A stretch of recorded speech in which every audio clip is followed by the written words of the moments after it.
Alrighty, welcome back to Lenz Comic Corner, Classic, Classic, Non Classic. This is episode number 3076, number 2970. Now, we're talking about the first two of the three events that was the Hellfire Gala. First of which is the original one from 2021, roughly 4 years ago. Now, I've discussed most of this entire event so far in various different trade paperbacks.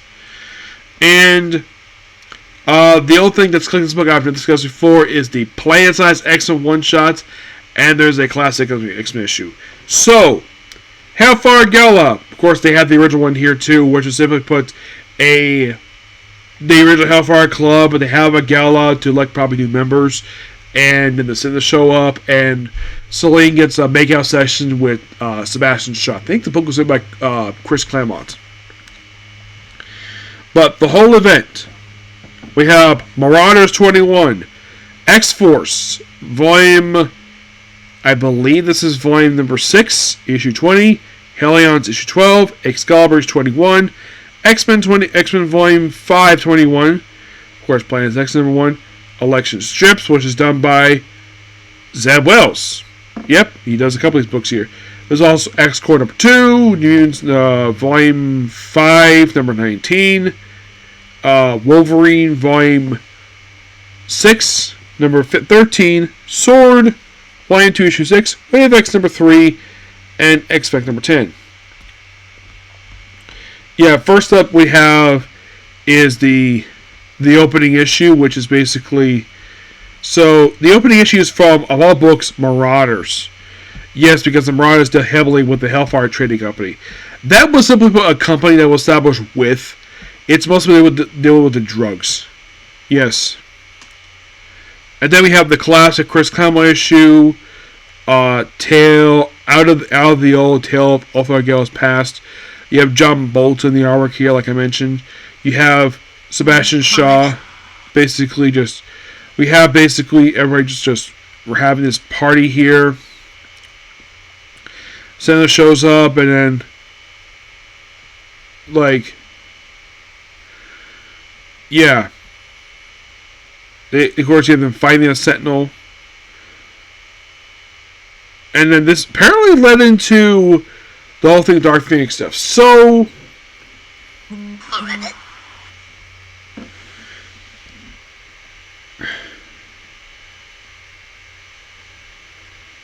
Basically, with this whole event, is that it's a big party.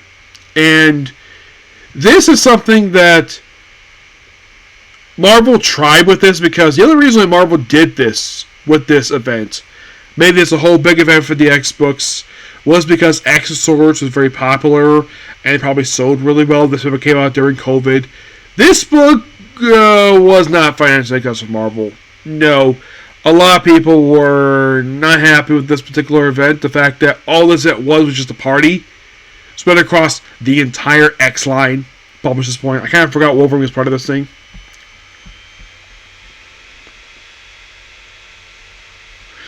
Yeah, so the whole thing is having a party, have a little action here and there, and having a big election.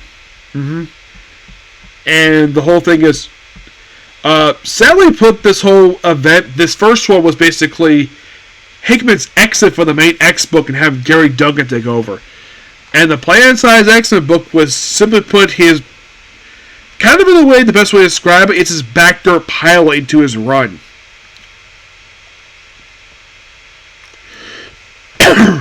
Yeah, let me get to that Plan-Size X-Men because I'm going to skip a lot of this event. And I will reveal what happened. Okay, here we go. I know this is X-Men. I'll review what issues were the last ones. So, we have the election. It's all done via telepathy here for this one. So, they vote, and the new members are... There's only basically Jean Grey Cyclops still being here. There's also Rogue, Laura, who at this time was Wolverine, Snitch, Polaris, and Sunfire. This lineup will last for about a year. Until the very next Hellfire Gala. Yeah, some will leave the team. Say some sinister secrets, and then of course we have other stuff happening here. Now, this Planet Says Excellent book was simply just starts off an asteroid. I think it's basically Magneto just fighting asteroids, because all deals with just Magneto. Basically, here's the line for the issue itself: Magneto, Iceman, Elixir, Hope Summers, Ochba the Unbeaten, Captain America, Quintire, Monarch. That's actually Jay Braddock, Storm, Jean Grey, Exodus, Professor Xavier. And we have there's a Caps here because Cyclops is meeting him at the old Xavier Institute, which is basically, by the way, prior to this whole Hellfire Gala stuff, the Xavier Institute was actually, well, at the time it was known as Jean Grey School of Higher Learning, was actually in Central Park. And then for some strange reason, basically first it was in Simpson for years, been destroyed a couple times, rebuilt. And then, apparently, because of the whole thing with the Terrigen Mist, they moved the entire mansion to frickin' limbo for a couple years. Excuse me. And then they moved it back to the real world, this time being in Central Park. They were there for about a year or two, and then because of some other weird stuff, the mansion was destroyed again. And for some reason, the mansion got transported back to its original location, center. Now, why in the world it's back here? I never actually have read the reason why it's back here, why it's still in ruins. By the way, this actually was one of two times in the entire Krakoa era that we saw this place. The only other time we saw the original Xavier Institute was actually an issue of Wolverine by Ben Percy. After that, no one saw this place again until From the Ashes, where they converted to a prison. Yep. So, it's all Magneto, this whole issue, with Storm. And we also see Marge getting terraformed, which is basically a setup for the Al Ewing X-Men Red book. Well, we're relaxing here, this one. And then we also have Emma Frost, basically Magneto building it like a... He also has like a home. He also have Jamie getting stabbed. Him also weirdly getting pregnant. And I think Burt's going to see Sword. Yeah, we see Sword appear here too. It's like a lot of stuff here.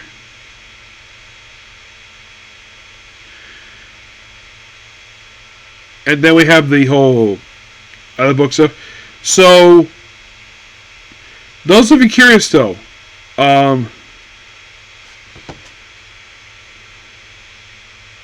so out of all these books,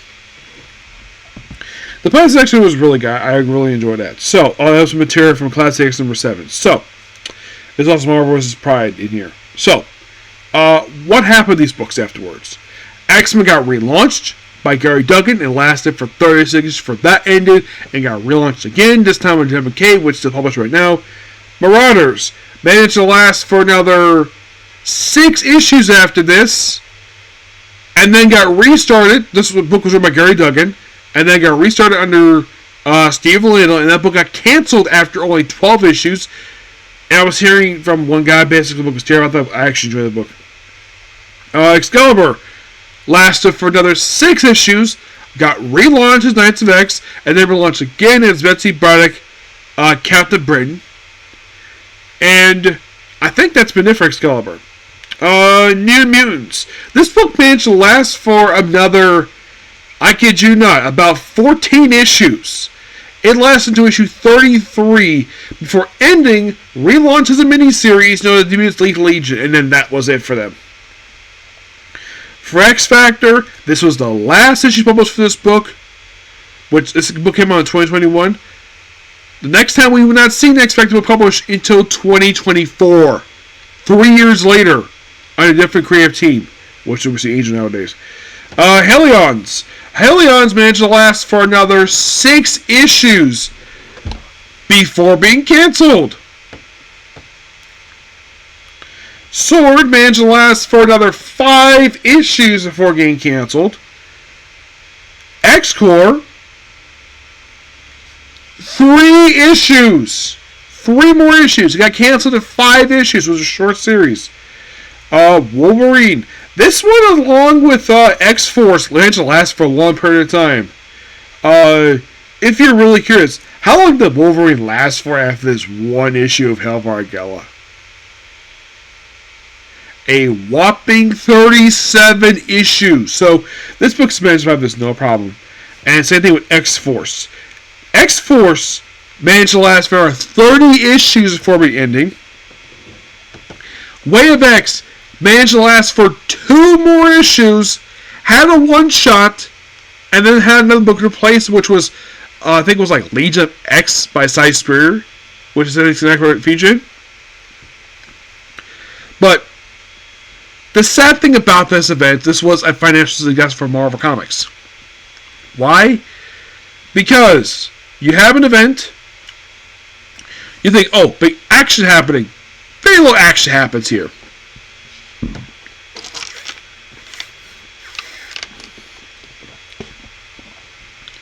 Yeah, but it's a pretty interesting book for what it is. It's very short. Like, if you're really curious, like, how many issues are part of this book? You have 1, 2, 3, 4, 5, 6, 7, 8, 9, 10, 11, 12. You have 13 books part of this thing. And the thing is, with this book,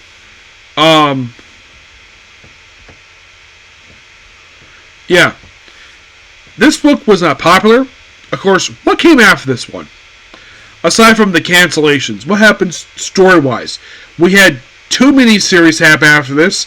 Inferno, which was basically John Hickman's epilogue to the X-Men line, and Trial of Magneto, which basically picked up right where this event left off, which Scarlet Witch's death, then she was revived afterwards.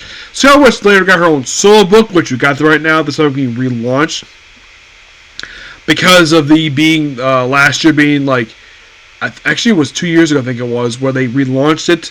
They had to end after 10 issues, that volume, and then they had a mini-series for Quicksilver and Scarlet Witch, because it was 50 years since their debut. I think it was like 60 years since their debut, so they decided to do that, and then she got their solo book. Of course, Magneto himself basically was still heavily featured in X books after this. And of course, X-Men got relaunched, and managed to last for 36 issues, still published this very day. X-Force basically got relaunched after issue 50, and and I did hear recently they're actually ending the X-Force book after only 10 issues. Yep, and apparently the writer had no idea the book was ending. By the way, in case you're curious, the writer of the X-Force book is Jeffrey Thorne. Same guy who wrote the previous volume for Brilliant. Not the current book, the previous volume. But Way of X was a very confusing book from reading it, and it also had this really disgusting issue of a mutant girl known as the Ice Cream Girl who apparently poops ice cream. And Forge was seen eating ice cream. I'm like, that is disgusting! And this character only appeared for 1 issue, and yet there's a whole Wiki page dedicated to this one character who appeared in a single comic book. And it's almost like this character was simply created to be a joke. Never taken serious. I mean, a girl who poops ice cream, that's disgusting. Yeah, you don't know where it's been. And eating it, gross. Oh, and who wrote these books, mind you?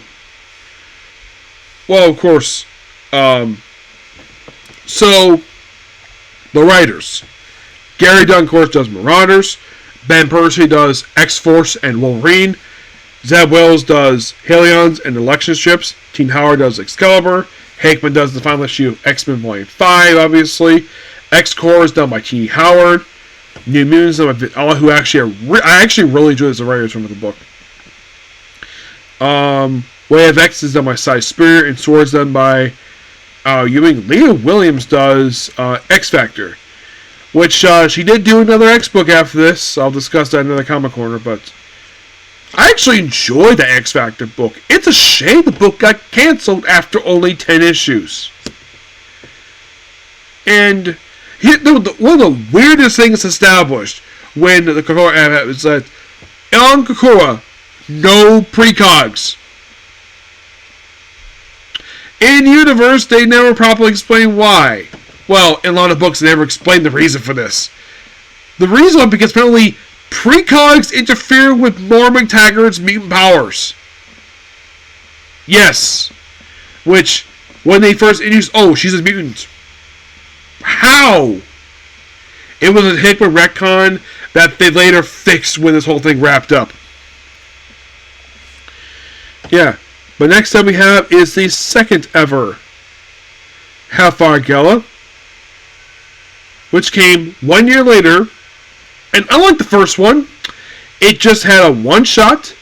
Now, I initially thought it was a one-shot. And then I found, oh, it actually had some digital stuff. And an issue of Amazing Spider-Man. Yes. So, here's what you had. You have the free commentary issue by Gary Duggan. You have Hellfire Confessionals, and it's all an X-Men. Hellfire Confessionals and X-Men Limited 50-55. The Secret X-Men #1, which is done by Tina Howard. The X-Men issues were written by Stevie Fox, which I've heard this guy has never helped a lot of people. The Hellfire Gala 2022 one-shot is done by Gary Duggan. And they threw an issue of Amazing Spider-Man in here by Zeb Wells. Oh, and there's a reason. So,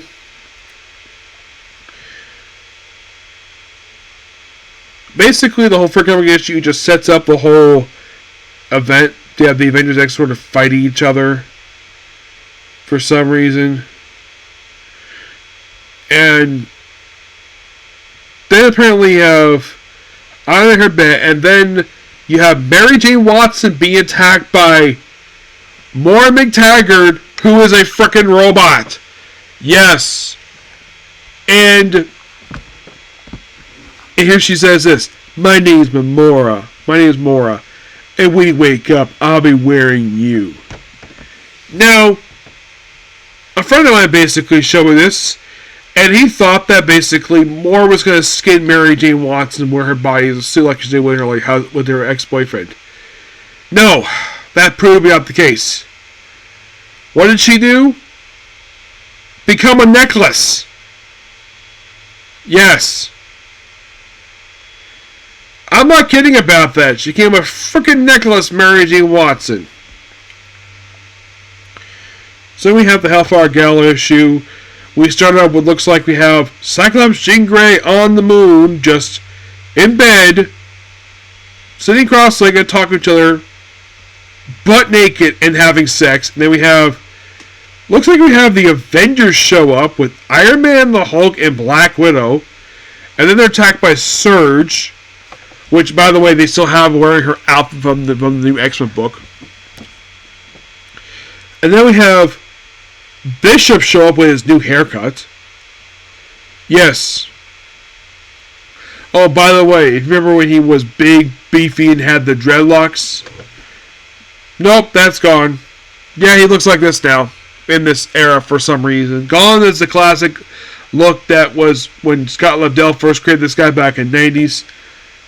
And then Immortal X-Men. And we have Emma Frost just looking at paper.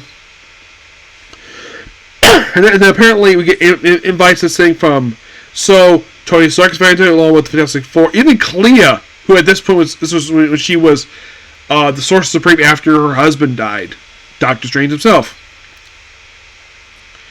So then Moira becomes a necklace. Yep, and they pair for the gala.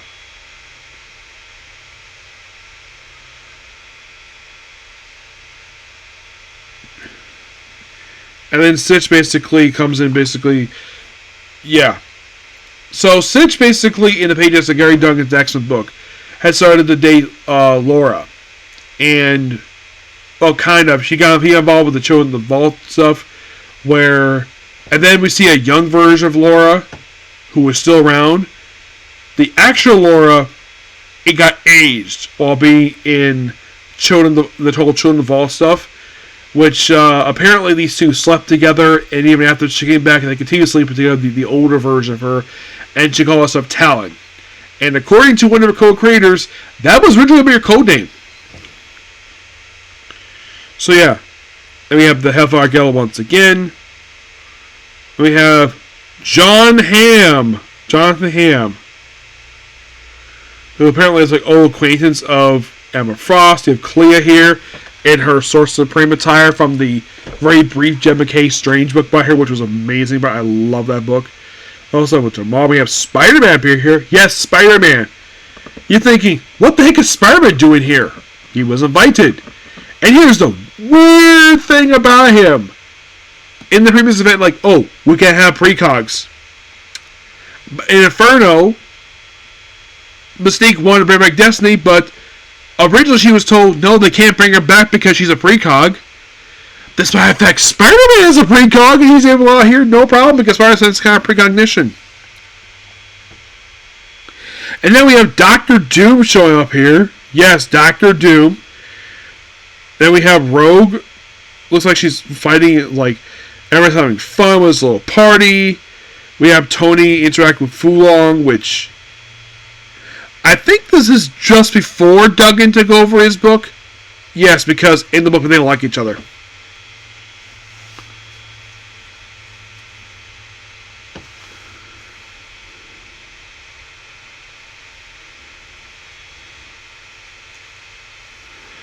Yeah. So, and then we have this weird thing here where we have this guy in purple. Looks like he's just doing something to Mary Jane, and then Spider comes in, punches him, fights him, and like, what the heck is going on? And we have Goldball stepping in here because he's one of the 5. And Wolverine basically figures out, yeah, Mary Jane is actually Mora, but can't do anything because of Spider-Man. And it leads into the Amazing Experiment tie-in. It's of course, you have Scott dancing with Emma.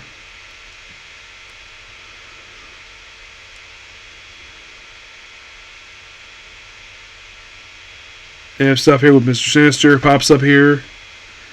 Yeah. Lots of weird stuff with this one. And by the way, this is the outfit the Scarlet Witch wears in her solo book. And then a brand new lineup here. Still Cyclops Jean Grey here with Snitch. Looks like Havoc, Forge, Firestar, and Iceman. Along with Magic. Meet your heroes of Krakoa, the X-Men. Yep.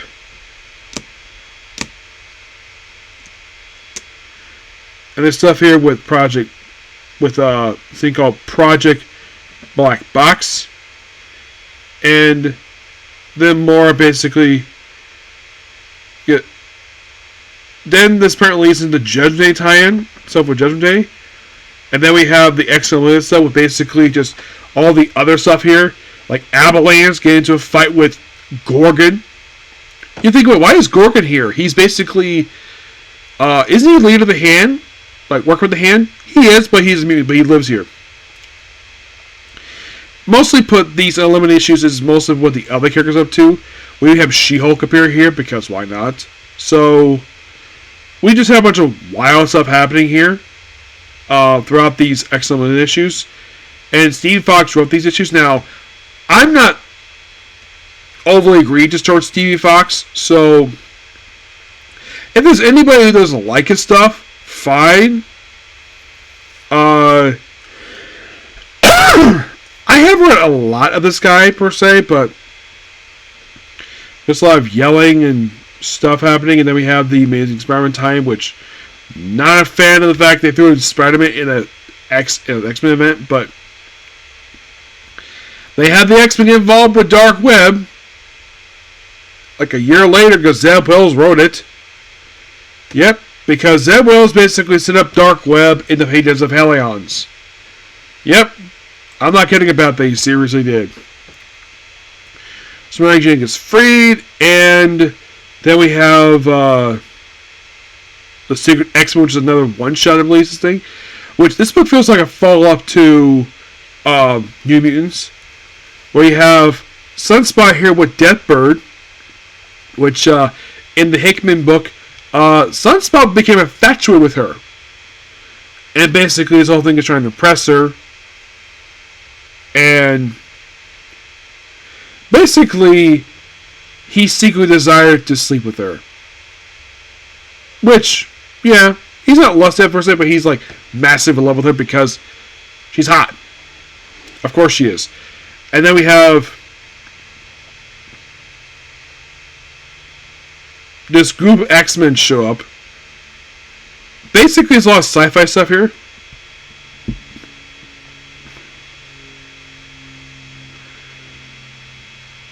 Yeah, it's basically like, because it's all about the Shi'ar here, and then you have Cannonball here, basically trying to chat with his wife, who is mother only child. I think it's supposed to be her.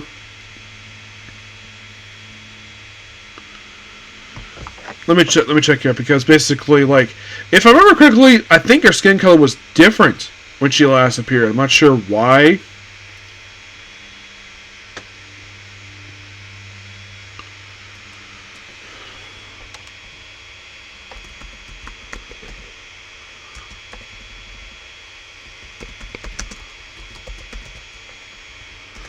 So these are the secret X-Men. Yeah, it's Sunspot, Cannonball, Tempo, Banshee, Strong Guy, Boom Boom, Armor, Mara, Forge. Oh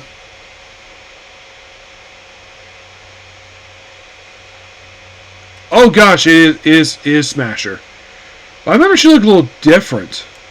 And as far as I can tell, she's still married to Sam Gertrude. Yeah, it's revealed in the Ed Bronson book that they're married. And they have a son named Josiah Gertrude.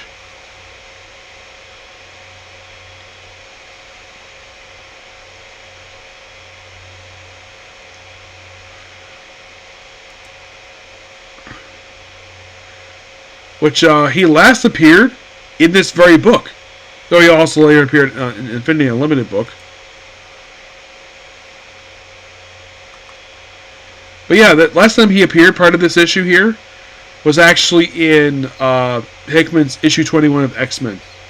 So, it's like we have these X-Men working with the Shi'ar, and despite being read by Teenie Howard, it feels like this book is a follow-up to Hickman's X-Men book plus New Mutants. So, it's a lot of good sci-fi action here with this one.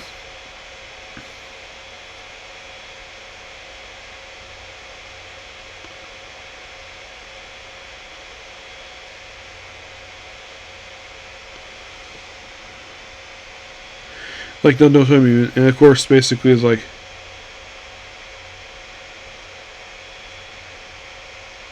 tries to play someone else again. And of course, then Leandra's daughter basically comes and stop Zandra, I think her name is. Yeah, the thing with this girl is she's Charles Xavier's daughter. Her name is Khaleesi Naomi.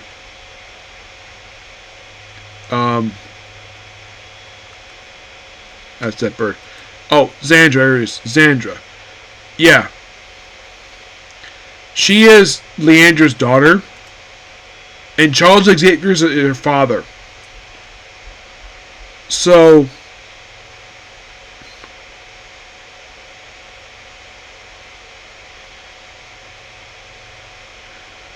yeah. She is a creation of Kelly Thompson, who's still been occasionally featured.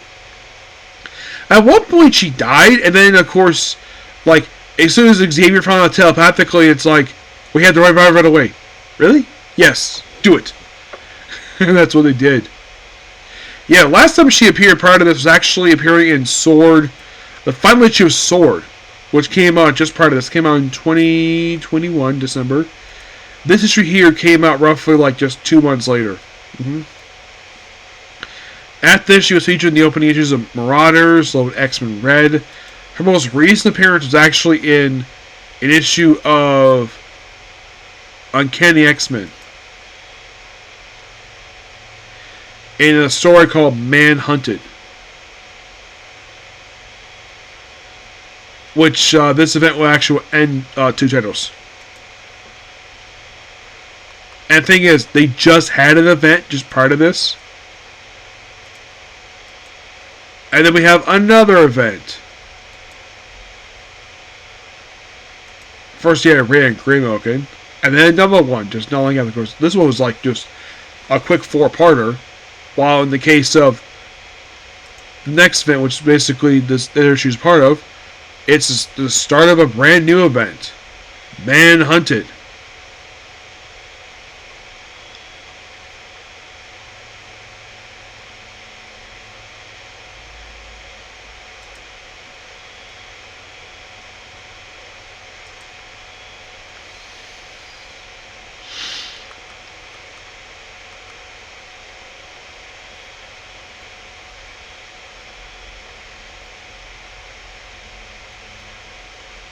Yeah, so basically they reluctantly work together, and of course, Deadbird's fine.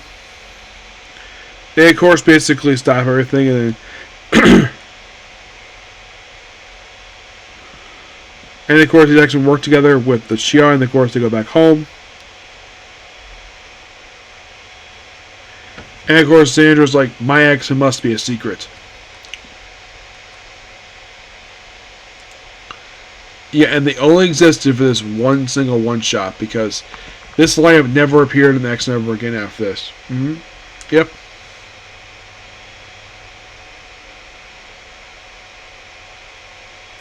Yeah, and 2 girls with Xandra, it's basically Daphos. Yeah, she's a character who debuted in Mutants, and she got sadly killed off in issue of Marauders by Steve Orlando.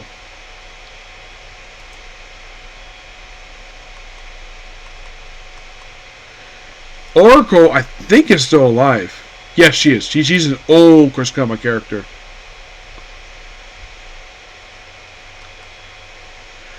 Now, one thing that Marvel writers currently forget the fact about this, Gladiator is a parent. He has a son who hasn't really done anything in years.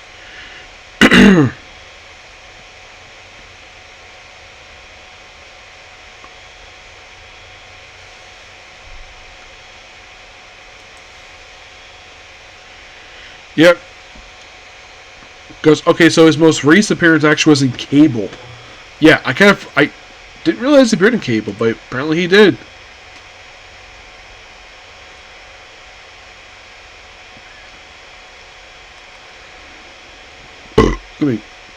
But I kind of thought that the only reason why I threw this in here, this one shot, the Secret X-Men, because, well, it might be lacking of a book if they just feature just the one shot, the Free Comic Day story, and digital stuff. They probably figure, though, we have this one shot Secret X-Men, so I guess some Marvel was like, hey, why don't we just throw this one shot in this trade? Okay. So if you look at this trade, it's mostly put like 3 one-shots and some digital stuff. Yeah. It goes by no problem. Now, unlike in the case of the previous year's Hellfire Gala, which caused the cancellation of several books, this event was pretty pointless. It just, oh, we have this brand new lineup.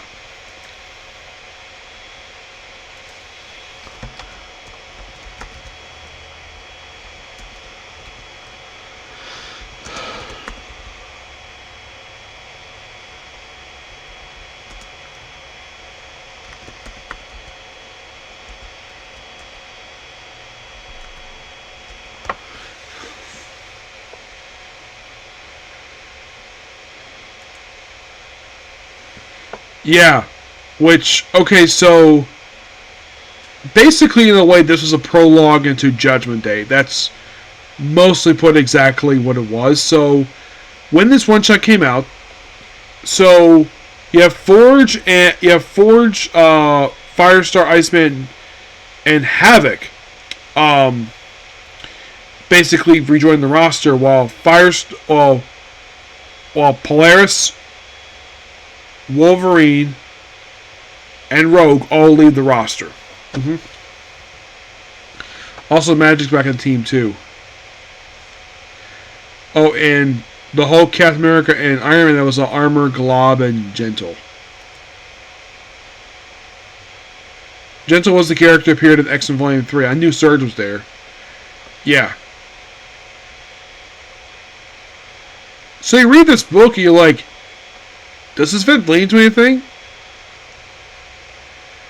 Yes. Yes, it does. It's a prologue to AXE Judgment Day. That's really the whole point of this event here. Unlike this last one, was led to some stuff. This one just led to Judgment Day. Yeah.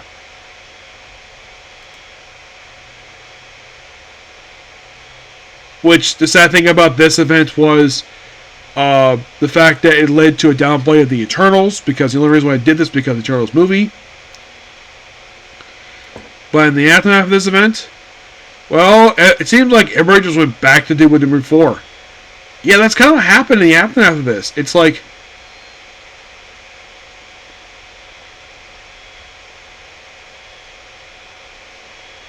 yeah. But in the case of the main event itself, well, in the case of what happened with the X-Men afterwards, it seems like after this whole experience with fighting a creature as the progenitor, which is the character of Jason Aaron's Wolverine Avengers book, it just seems like that they just didn't do much after that. It's like, okay, we had this really cool event, and then move on. That's the point, the reason for it. Now, some of you might be thinking, why is Spider-Man in here for?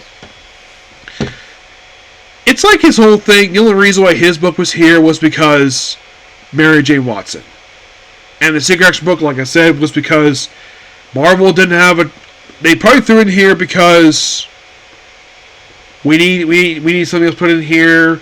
Oh, we had the Secret X-Men one-shot we released. At least we played X-Men. That was the reason why that was in the last trade. This one doesn't feel like there's a reason. They threw this in here because they probably didn't have a New Mutants book. They probably could think maybe throw in New Mutants. No, we couldn't throw it in there.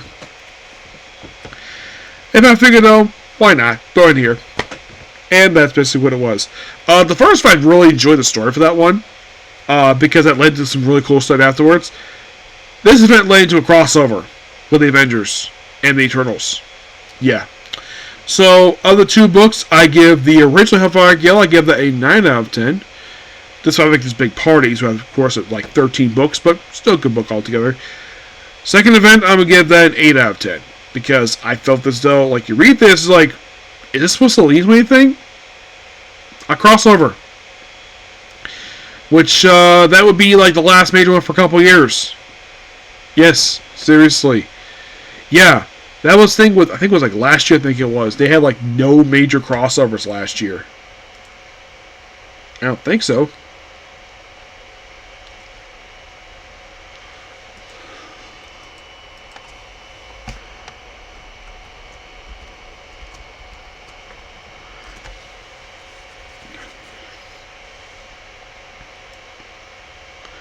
Let me check here. I'm checking here right now. I don't think there was any major ones last year that were company-wide. Let's see.